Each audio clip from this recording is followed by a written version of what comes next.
We are now 8 days away from the official start of the new football year. Good afternoon, Evan. How are you today, Ken? Awesome. It's 62 degrees. Yeah. I was running around playing football with my kid. I feel alive, baby. Well, I'm glad you feel alive. Thank you. We mushed it yesterday. I have to take ownership of that. We did not mush anything. We did a little mushing. What did we mush? There was a little bit of mushing yesterday. What did we mush? When it came to the fact that we both said in different terms and words, boy, the Yankees are feeling pretty good. Nobody's hurt. Well, wait a second. Nobody's hurt. Wait a second. And you did it first. I did it first? Oh, yeah, you did it first. I said in this moment, Monday, March 8th, Yeah. hey, the most important thing about spring training is getting out of it healthy. Specifically for the Yankees. For the New York Yankees, because of their history over the last few years. Like, the best part of spring training is that Aaron Judge is playing, that Giancarlo Stanton is playing, that Corey Kluber's thrown a few innings, that Jamison Tyone has thrown a few innings.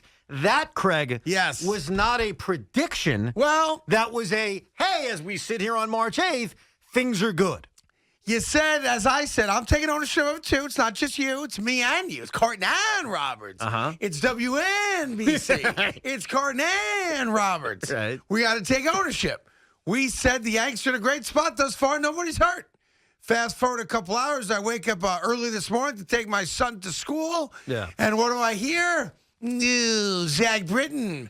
New elbow. Of course, they immediately say they do not believe it's that ulnar ligament, which would mean Tommy John surgery. That's what everybody thinks about when you hear elbow. But I looked at my elbow this morning. Yeah. I showed it to you right there. It's beautiful. It ain't that big. How could it not be that? Well, like, I know there's like pitcher's elbow, tennis elbow. There's masturbation elbow. And there, of course, is... haven't had that one in a while. There, of course, is... Yes. The Tommy John elbow. But wait a second. There's not a lot of room for error in that thing. It also could be nothing. Okay? It's highly unlikely. No, it could be. Because what the Yankees are doing is very smart. Okay? What are they doing? Any pitcher feels any kind of soreness, anything that's uncomfortable, they don't just say, rest, go pitch in a few days. You may as well check it out. I've always screamed about that as a Met fan, for Yankee fans too. Sure. Like Noah Syndergaard. Hey, if there's something wrong with your elbow, stick it in an MRI tube, especially this time of year. So what the New York Yankees are doing, and it's the right thing to do, is they're being extra cautious. Now, I don't know if anything's wrong with Zach Britton. This may turn out to be nothing. No way it's nothing. This may turn out to be something terrible. It's going to be something terrible. You don't know that. I am, and I'm saying that positively because I'm a positive guy. That's not positive. Glass is half full. How the hell is that positive? I think the test is going to come back positive. I think there's going to be. What? My gut tells me that it's not going to be good.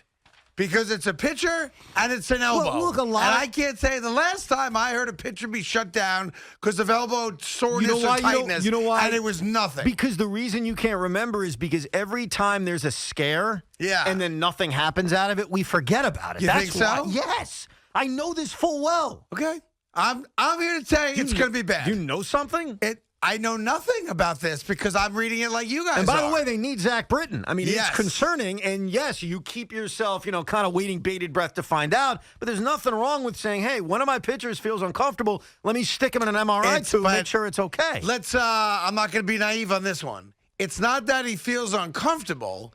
It's that his elbow is a problem for him. He felt uncomfortable after a bullpen. I feel uncomfortable sometimes, like when I'm waiting in line for soup.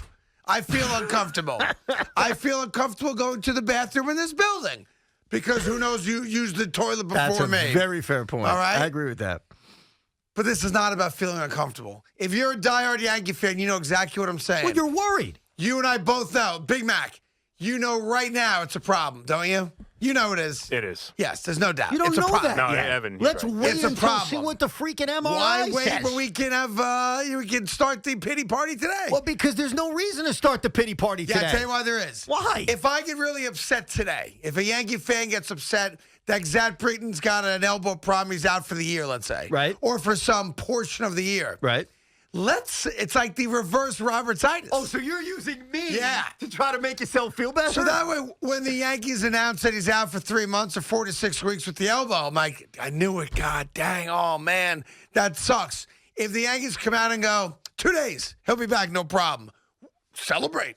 So I see what Good you're trying news. to do. All right. So you're news. doing everything you make fun of me when I do. When I say my team's going to lose tonight or something like that. Yeah. Look, I'm just being rational because I know I've experienced it as a baseball fan. This time of year, there are going to be scares. Some of them turn out to be real, by the way, and I acknowledge that. But a lot of times, and I'll give you an example. I'll give you a specific example. Give me a guy whose elbow was problematic or thought it was, and he came back the next day. How many times over the last 3 years did Jacob deGrom have to be shut down for a brief period of time, whether it was the back? I think one time it was the elbow a few years ago. Remember when he was facing the Braves and swung, and I think he hurt his shoulder. Maybe not his elbow, his I don't shoulder. remember being the elbow. The elbow's different. The first time Jake had it, of course I freaked out. But then I started to realize, let me wait until I see what the deal is. Now, I get it from a Yankee perspective because we talked about this yesterday. They've had a major problem keeping guys healthy. That's been their biggest issue the last couple of years. Right now, it is March 9th. We have a few weeks before opening day. He's not a starting pitcher. He's a reliever. And the reason I say that is you don't have to ramp yourself up to squeezing yourself out to go 6 or 7 innings. Yeah. You're a relief pitcher. Well, let us take a look. Let us make sure everything's structurally okay. Yeah. And if it is, guy could start throwing it another week, and they do need him. But let's not jump to the conclusion that his arm's going to fall off. 6 to 8 weeks. That's what we're looking at minimum. Yeah. We're looking at 6 to 8 weeks, in my opinion. When did you become so freaking negative? I'm saying that positive. I'm being positive. It's not positive. Yeah. I'm saying that, hey, I think 6 to 8 weeks. Oh, my God. That's a negative? I just, we'll find out when we find out. Oh, I see what you're doing. You're doing what C-Mac threw in the open. What is that? You'd rather be, what did I say again? Wrong but happy. I'm happy. And not right and miserable. I'd rather be happy. I like being happy. Right. So happy is a good place to be. So you want to be wrong. And by the way, we didn't say, this is why I got to defend you and I'm defending you, Craig. Yeah. We never said the New York Yankees are going to get through spring training completely healthy. We said in the moment they are healthy. But that's the problem. They were. We said it, and then 2 hours later, Zach Britton's down with the elbow. So it's on you, really. On this one. Like, we can rotate who takes blame for things. I think you take the blame on this one. I'm not taking the blame for this. I'll take the blame on the next one. Oh. You got this one. I'll take the next one. How does this work? So if you I big say, musher, you jinx.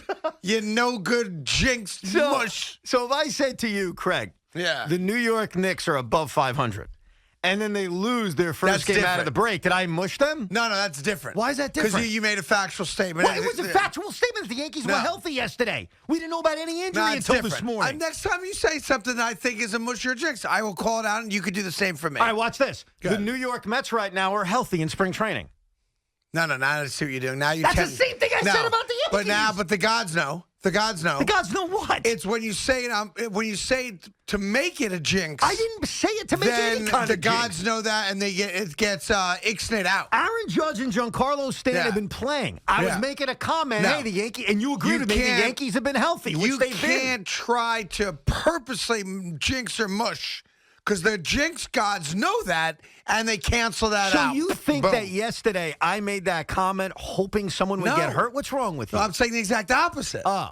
Because you didn't say it hoping someone got hurt. Oh, I see. It was authentic. So the jinx gods let it alone. Oh, I see. You got to tell me when I'm jinxing something and when I'm not. I need to figure this out. I'll give you this. Do you think that Leonard Williams will be tagged by the Giants today? Yes. See? No, not a jinx. Because it just happened. Oh, well, I figured it was going to happen. Leonard Williams has been tagged for the second straight year. $19+ million? $19.36 million for Leonard Williams.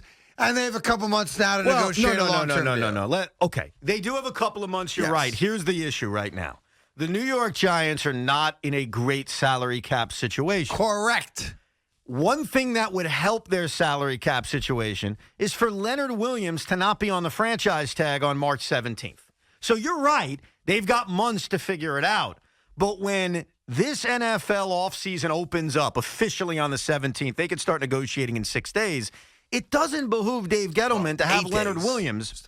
No, 6 days. Because legal tampering announced on the 17th. Right. The league year begins on the 17th. Right. But for our purposes, 6 days. It's 6 days because that's when agents are going to talk. Things are going to happen. They're already talking anyway. We know that. But fair enough. Okay. They need to find a way to get Leonard on a long-term contract, not just because you want him long-term, bro, but because it doesn't help them from a cap perspective to have him at a number like $19.7 million. No, they have to get a deal done now. And they got to get it done soon. Yes, they have to get a deal done. And because the $19 million, even Dave Gettleman said it, we'll play some audio for you a little bit later on. Dave Gettleman said on Williams' tag affecting the cap, quote, it'll make things more difficult, but we'll manage.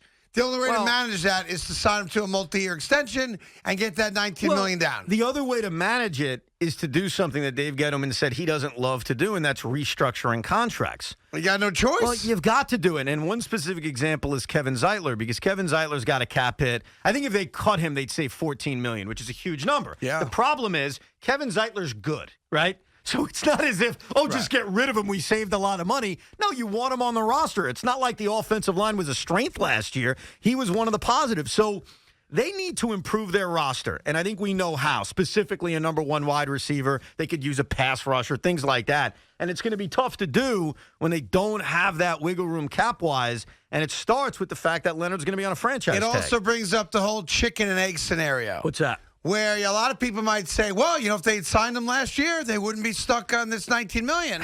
But then the flip side of that coin is, if they did sign him, does Leonard Williams have the year he had? Craig. Right, he's playing for a contract. That's always a good place to have an athlete. Now, but here's the question in regards to that, because it's definitely a fair point. The reason I was hesitant to pay Leonard last year is because I don't know how good he was. We watched him with the Jets. This is one of those players we've seen his entire career. It's not like he was in Denver or in San Diego, L.A. Chargers, where, we watched him, but not every snap. We've seen every snap of Leonard Williams.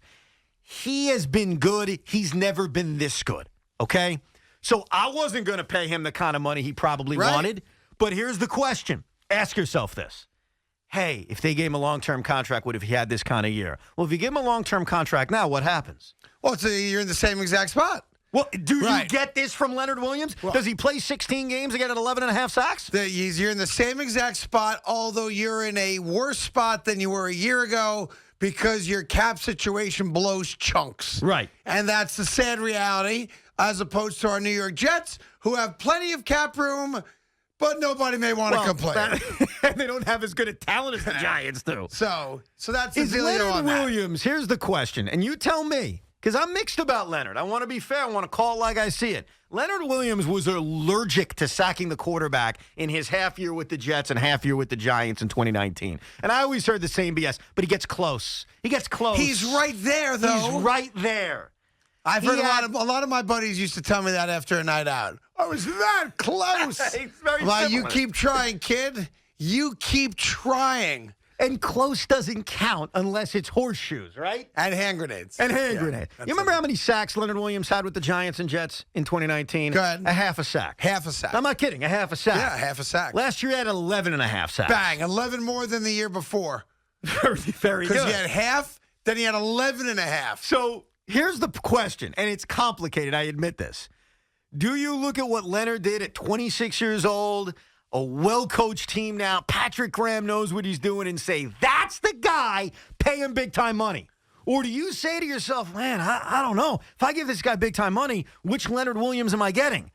The risk-reward is you got to sign him. You got to sign him. You just got to. He was too damn good and dominant, frankly, in some games where you got to sign him. And you got to sign him to a multi-year deal.